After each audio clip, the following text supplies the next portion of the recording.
Ini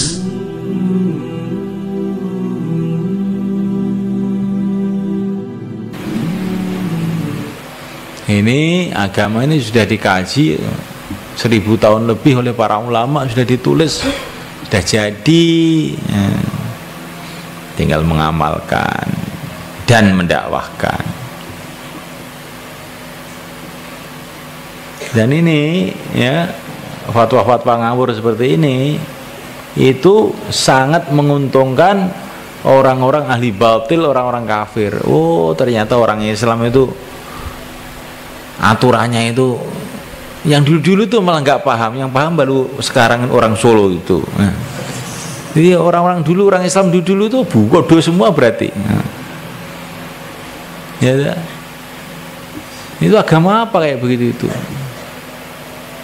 Jadi fatwa-fatwa baru yang tidak sesuai dengan jumhurul ulama itu sebetulnya saya khawatir itu merupakan rekayasa orang-orang ahli batil itu untuk merusak umat. Kita ini harus mengatakan kepada seluruh umat, Islam itu sudah jadi, sudah sempurna, sudah tuntas, tinggal mengamalkan, mendakwahkan.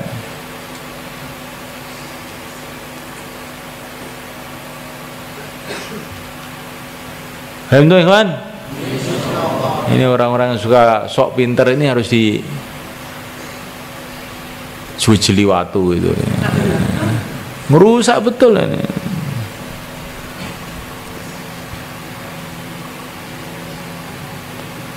Maka sekarang anak-anak kan saya suruh ngapalkan Bukhari, bukan hanya ngapalkan Bukhari, ngapalkan Bukhari dengan syarahnya. Ini syarahnya minimal paham lah, bukan harus hafal. Syarahnya yaitu syarahnya Ibnu Hajar Al-Asqalani ya. Yang sudah hafal Bukhari itu kemarin itu berapa orang? 9 orang. Maka itu sekarang baca syarahnya itu sampai paham, sehingga tidak memberikan fatwa itu ngawur.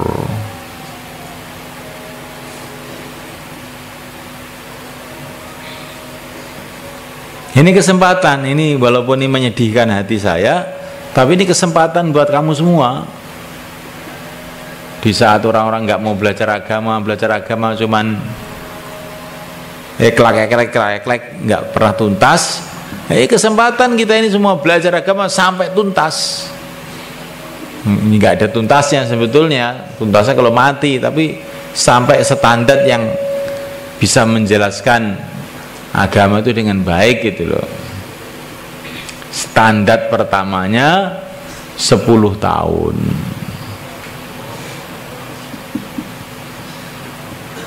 Ini pertamanya, ini bukan kamu sudah jadi orang ulamaan belum itu.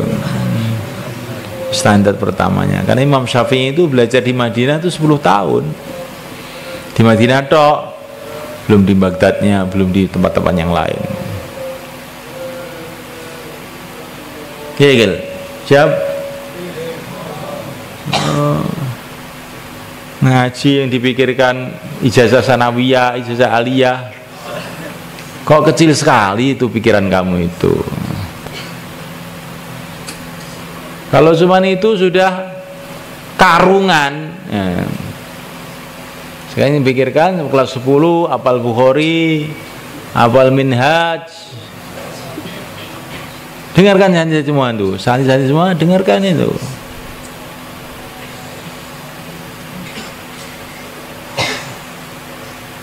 Saya itu masih belajar lagi, keluar setahun, belajar berjuang. Masih perlu lagi belajar zikir, duduk di masjid untuk belajar tawajuh kepada Allah. Baru kamu jadi orang-orang yang bermutu. Dusaniyati baru, yang di utara, yang di Maniso, yang di Putri, semuanya.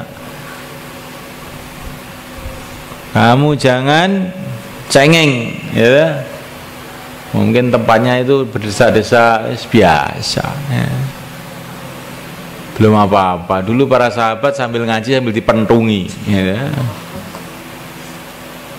Diteror dari segala arah.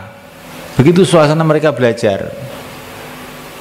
Abu Hurairah belajar di Masjid Nabawi, di emper Masjid Nabawi, ya.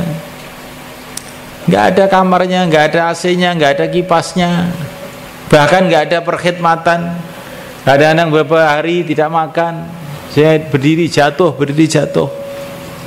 Justru yang begini nih jadi alim besar. Kamu sudah makan 2 kali, tadi saya lihat ada ikannya juga.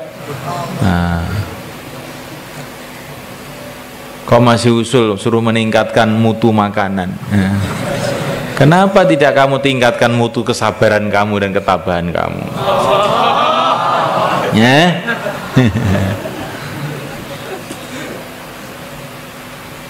Memang mau jadi pejuang ya harus susah payah. Ingin jadi tentara tiap hari minta dipijeti aja terus. Nanti kamu ya lemes, nggak bisa di tentara. Tentara itu ya suruh baris giyebuki tiap hari, nanti ototnya jadi kuat. Nah, santri itu mau jadi pejuang. Kita ini mondok ini bukan mau jadi pegawai negeri, bukan mau jadi presiden. Presidennya sudah ada, mau daftarkan presiden kamu ditolak mesti. Nah. Tapi kita ini mau jadi hamba Allah yang sebenarnya, umat Nabi yang sebenarnya, mau jadi berjuang. Apa ya, Wan? Insyaallah. Jangan kamu lihat orang-orang sekarang, lihat orang-orang dulu bagaimana mereka jadi orang-orang hebat.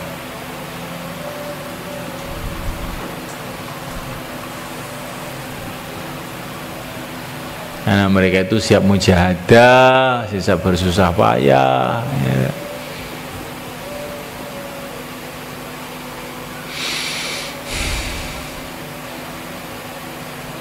Bukan karena banyaknya fasilitas. Para sahabat itu pondoknya ya di Masjid Nabawi, di emper masjid yang bocor semua itu, lantainya jadi tanah, kalau hujan pada bocor.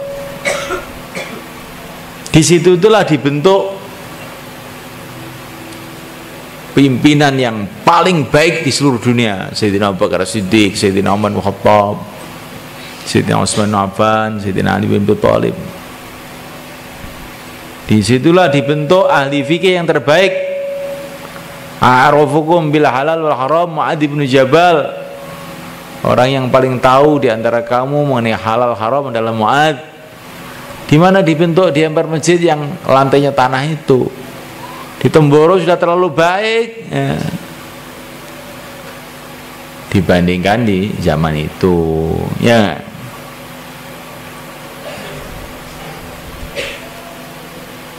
Korek terbaik Zaid bin Thabit radhiyallahu ta'ala anhu dididik di mana? Ya, di emper masjid itu. Abdullah bin Mas'ud di mana? Dididik di situ. Panglima terbaik Khalid bin Walid dididik di mana? Ya, di emper masjid itu. Jadi supaya kamu itu jangan jadi santri cengeng, ya. Orang cengeng itu nggak pernah jadi orang besar, itu nggak pernah. Cengeng itu ya isanya ya cengeng sudah. Ya.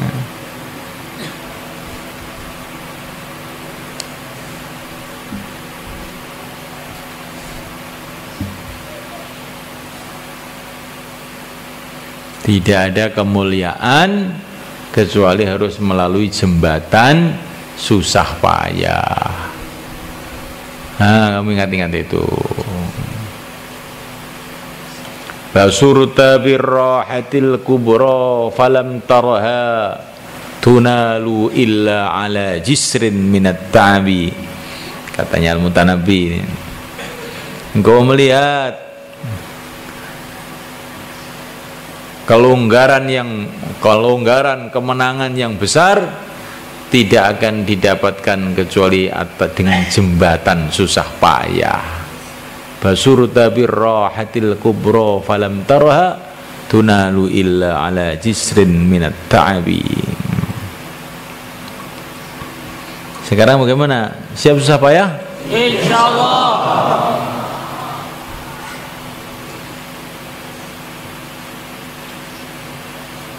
saking banyaknya tidur, saking banyaknya makan, kemudian jadi ulama besar. Ada cerita begitu? Ada nggak? Saking enaknya ya, karena pagi sate, siang gulai, gitu. Malam krengsengan, gitu. Apa krengsengan itu? Makan enak, tidur nyenyak, ya.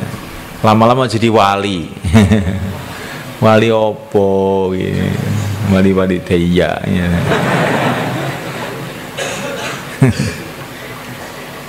Coba kamu renungi ini kayak guyonan nih, santri baru banyak masanya ini, Bain Hidayah ini.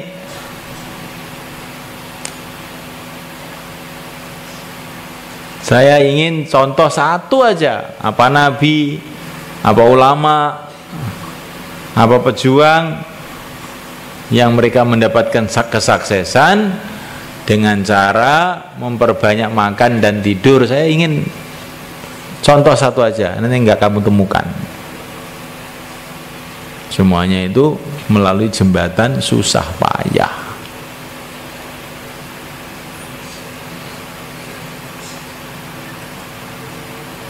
Bener ya? Bener nggak? Nah, iya.